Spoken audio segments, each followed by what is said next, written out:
stands ready to provide all necessary support for recovery efforts in the affected areas.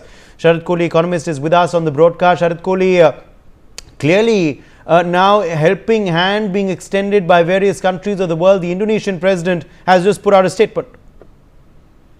Well, good afternoon, Uday, and to my fellow panelists and NewsX viewers. I think it's a very sad situation. Yesterday, when I was interacting with your channel, I'm sad that my prediction came true, because when I said that there's going to be a lot of casualties as the government tries to go deep into the country and try and visualize where are the rubbles and where the buildings have fallen down, because people get trapped, people get crushed.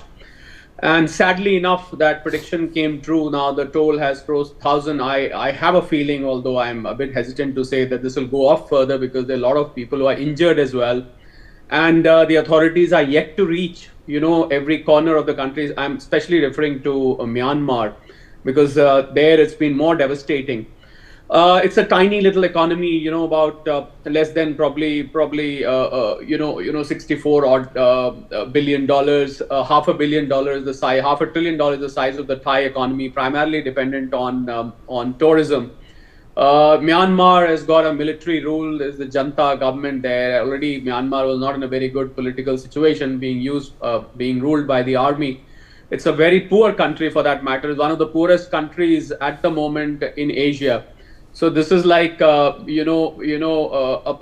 salt on the wound, because people who are already suffering from hunger, people suffering from unemployment, people suffering from other problems, and on top of that, this comes on their head. I think they feel devastated. Absolutely. I think India extending a helping hand, Uday.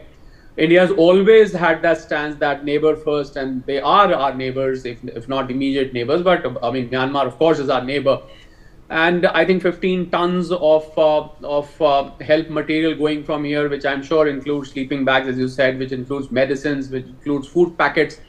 Well, people lose their livelihood, people lose their houses, people lose their belongings, people lose their loved ones. So I think no amount of compensation, although, can probably replenish the loss, but at least this helping hand can provide the much needed relief.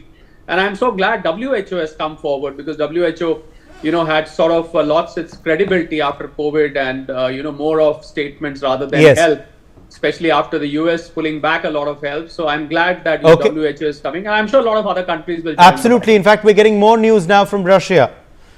The Russian government has said it had flown 120